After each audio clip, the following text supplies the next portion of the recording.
House Media Group's. Sherry, how are you? And I know you're excited about our guest today. I am. I'm doing great. Thanks for asking, Neil. And I am excited about our guest. It's Kenny Mock.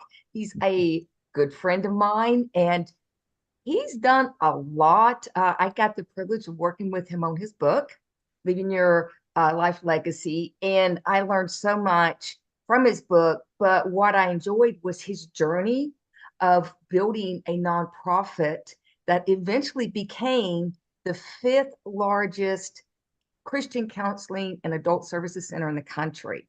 And so, that was such a big deal, but I enjoyed getting to know him. He's humble, he's smart, he's got the patience of Job. So I wanted to bring him on because he's got a lot more going on and I want him to share it with us. So welcome, Kenny. Well, thank you, Sherry. I appreciate it. And it's great to be with you, Neil, this afternoon. And God's been good. And I'm looking forward to sharing a little bit about a book. We actually call it Leaving Your Life Imprint. Imprint. And it's really good to talk about this imprint. And I'll let you all ask me some more questions. But I want to start off to say, when God gave us the imprint, Neil, there is nobody exactly like your imprint. That's the cool part about the God we serve. Mm-hmm. And nowhere would there ever be a Neil Haley exactly like you with that kind of imprint. And God, then the cool part about God, He makes our story the similar. And if we'll learn more about our story, we're learning a lot about our imprint across the world and through scientists. But it's exciting that this book is really about also learning about your story because they're all unique. No, that's huge because I think it's very important to know that how unique we are. And is that one of the ideas of where you got the title, that we're all so different and there's no Yeah, one well, really the same? well, yeah, it's definitely that, and I kind of minimize my story like many people do, and that's what the book is all about, is helping each one of us understand we all have a story that's unique, and sometimes some of us pick up on that and realize there's a really huge story of redemption that God has in our story, but then there's some people that just don't take the time. When I went to Italy with my wife and I, we celebrated our 35th wedding anniversary out in Italy, and they were talking about these amazing wineries and how it had been over 2,000 years in their family. And I'm thinking, man, America, we're not even that old.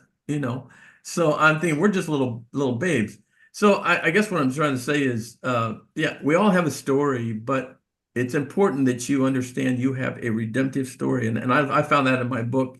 Had great guys in my story, and then around my lineage, and then some really rascals, and it was really cool to see how God still redeemed my family back to the Lord after many years of not being serving Christ. So. What I think is interesting about his book is that in his pursuit to leave a legacy to his kids, he discovered his own legacy, that was left to him. So he did a lot of research through a DNA company. I forget the name of it, but it went all the way back to the 1700s when your great great great great great great great great great great Six-time great grandfather came over grandfather. here, right from Germany, and the journey, and he describes that journey, and along the way, because a lot of different issues were hit upon and addressed, like child abuse and alcoholism, all kind of things. Then at the end he stops and has the reader think about it, and he'll ask questions to apply it to their own life. So it was a unique book. It was one that got you. It wasn't just a story, but it got you thinking. Like, if something within that one story, that one chapter maybe resonated with the reader, what could they do? So it was really good. He came from a counseling perspective because that's what he is. And, and he addressed all these issues within each chapter and those questions at the end. Okay. Yeah, Neil, I think the real amazing part is that my grandfather, six-time great grandfather, came over when he was 25 years of age on a boat called Samuel, and Oh, wow. he names his son, one of his second sons, was so enamored by his story. First of all, on that ship, I went to the captain log, one of the worst trips across. People died on that boat, and babies were born. And I'm thinking, my six-time great grandfather was 25 years old. He left his entire family because of they were setting these Lutheran boys up to get killed. And bottom line is, he comes to America and he makes something out of himself. And at 25 years of old, he said, I'm done with my family. I can't stay here anymore. The parents said, you got the one golden ticket, kid, go on. And to think that's how my story began. I didn't realize it until when I went down to my wife and I went to the attorney, and we basically said, okay, let's turn everything over to the kids that we're going to turn over. But when we walked away from that, I'm thinking, giving my wife a high five. Hey, we got that done. Yeah, yeah. And then this real depression feeling came over me. But is that it?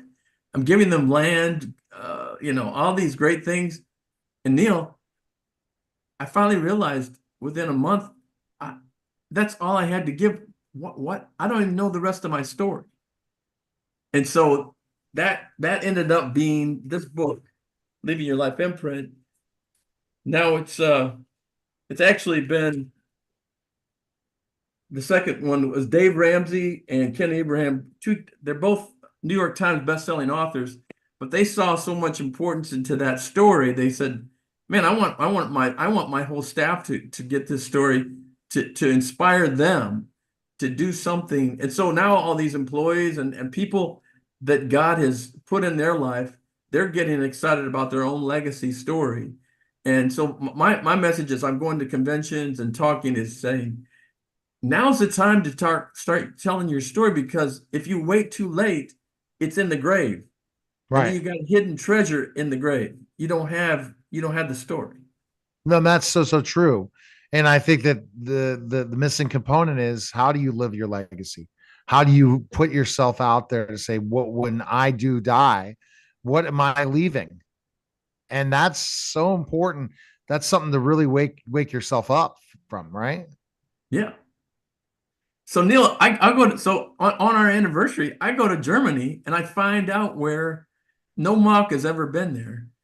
I find the very place where my six-time great grandfather left on a little rowboat in the tributary to go out to the Rhine River and come to America. And I realized no one's ever been here. And I just wept. And I thought, wow, I'm actually here with that 25-year-old kid, 1733 left. I had no idea about my story. All I knew is I had a lot of Kleenex. I had a lot of crying, a lot of laughing, and my wife thought I was going crazy, but I was finding this great story that I knew nothing about. And now when I gave it to my kids, I wrote them all a story about how much they mean to me, and I gave them not an inheritance, but I gave them a story that was the greatest thing I could ever give them for the future. So, And in your book, you wrote this story to each one of them that the whole world got to read. And yeah, your feelings towards your kids. And that in itself is a legacy. How precious is that? So, well, whether it's a sports story or a political story, which, all these guys I've got the opportunity to do podcasting with, it's all about that redemptive story, Neil, right? I mean, we all Right. come from somewhere, but it's not where we came from. It's ultimately it's where we're going, like you said. And what better way to me to inspire your story that you know the entire part. You know all the the beauty of it, and you know the ugliness of it, and you know that God is in the middle of it too. He's got a So plan how for long did it take you to write this book? you. Too much time, but about a year and a half. But thanks to this wonderful lady, Miss Sherry, she helped me a lot. I'm still right now. It was a lot of work. Yeah. So how did she help you? That's always important, as a part of what we Well, highlight on this she podcast. was able to take my story and actually make it where it's inspiring. And we have questions after each chapter about how you can write your own story line and make sure that you're capturing it, whether that's through a video or email or whatever. One of the greatest stories was one of the ladies that was so inspired by my book was helping Sherry and I. She said again, her dad, her dad basically wrote down his entire life story after being inspired by my book, and he died 2 months later.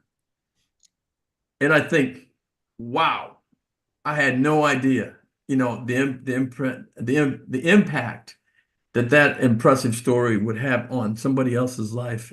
And that's why I talk about it, is because stories like that he left his entire story in 2 months. He wrote it, and then he passes away. Then he had something to give, so She helped you put that story together. she That's it. did. You had all this information. And Sherry, how are you able to do that? Put it together. Well, I got it. I got what he was doing. And through it all, we got to know each other pretty well as I kind of skirted around in his brain, like, oh, what was going on here? What was going on there? And I understood it. And so I just took the pieces and I put them in a way that just made sense chronologically or topic wise, and to where it flowed, and I filled in the blanks. And by the time it was over, we breathed life into it, and bada boom, bada bing, there's a book. And it turned out to be a really good book. I mean, he was proud of it. The cover's beautiful. The what he put down, his story is amazing. He started from really nothing, $600 in the dining room table. And he grew this, massive foundation that has helped thousands of people throughout the years, like thousands. There's about And 100,000 folks in Tennessee, and it's been an amazing journey. My wife's been right there with me. But yeah, it did probably $12 million annually in services across helping kids across the state and of Tennessee. And it's just it's been a beautiful story that God took my family that had nothing, and they were all farmers, and how far our family has come. he changed the trajectory Yeah. of his family. And he put it in story in a way that people can say, I think I can do that. It was inspiring to hit upon, whoever it is, them say, I can do that. And the thing is Kenny was humble in the story. And so, he, good, bad, or indifferent, he shared it, and people resonate. And I tell people, be vulnerable, because readers will grab a hold of vulnerability. They understand the, flaws and mistakes, because they make them all the time. The perfection is difficult. And he was vulnerable, he was transparent, and readers capture that, and it resonates with them. Neil, that's what you're doing every day, aren't you? You're dealing with people that you're podcasting with across this great country, and it's all about their story, right? Yeah, it's totally, and that's the thing. If you are promoting any type of brand, personal brand, business brand, if you cannot tell a personal story, you're not going to be able to connect to your customers, to your audience. Story is the most powerful thing. If we will put our time into all our social media via stories, if you see what goes viral, personal stories, that's it. If you're not telling a story, and everyone has a story to tell, and that's the thing, everyone has some sort of story to tell, and if they're not afraid to go out and tell that story, because I know that's a challenge for a lot of people, so they can't go out. Either they could put it in, that's why they hire Sherry. If it's in the book, they might hire me or one of my or someone else to help them with the speaking part of it. But the problem is that either in words or writing, people are afraid to tell that story. Mm-hmm. Yeah. Yeah. And God's redemptive, that's what I found out. My fourth time great grandfather, what he was known for was building one of the biggest, shanties of alcohol out in Kentucky. That was his deal, but he had a lot of pain. He had a lot of loss, and a lot of pain. So he had lost his father, and, but bottom line is, what's so cool is, God can take that little shanty of a still where he's making great alcohol, but it ended up being where his family eventually went to a camp meeting, and I'm here to be blessed at a little tent meeting and got saved. So it's a powerful story, and I love that my kids now read it to their kids, and it's a fun thing to keep giving. Awesome. Now, other projects you have going on, Kenny, that you can tell us about? Well, like I do, I speak at the American Association of Christian Counselors. They are huge. And so we usually sell out most of the places we go. I'm going to Dallas to speak there. And I love to share the story. God's blessed me financially. It's all about having fun. And the money that I get from the book, I give it right back into the ministry, and we help people all across the country and the world. So Still helping them. And you have the Kenny Mock Show. yep. Yep, met some great people on the show, and Secretary. Oh yeah, Roberto Gonzalez, Kevin Long, Ken Abraham. These are all great people, and they have amazing stories too. So. And then how did that all start? Does that start from the book, or you had that before the Kenny Mock Show? Well, Roberto Gonzalez and Ken Abraham, they hang out together. But being George Bush's, being that he was so close to George Bush on 9/11, I usually try and have him come up once a year and share a little bit about what President Bush was doing when we were getting hit by the terrorists. And that's a story in itself, how powerful that is. But to hear his personal story on it, it was pretty cool. And being, of course, Kevin Long being with the Tennessee Titans, he was in the Super Bowl, so that was cool to hear about his story and how that they were 1 yard away from scoring and then they would have won the Super Bowl. But it's just everybody's story, like I said, whether it's sports, music, whatever. We all need to know where these people come from and what their story is. And I just don't want anybody to ever minimize their story, because I did. And it was an inspiration to my own life. All right. Best place people can find information on you, Kenny. Yeah, Kenny.mock or kennymock.org is fine. And they can go to that website and they want to get the book and start their legacy story. All right. Thanks again, Kenny. And go to storehousemediagroup.com to find information on Sherry. Appreciate it, guys. Thank you. All right. That was a Thank you. special simulcast of the Neil Haley Show on the Storehouse Media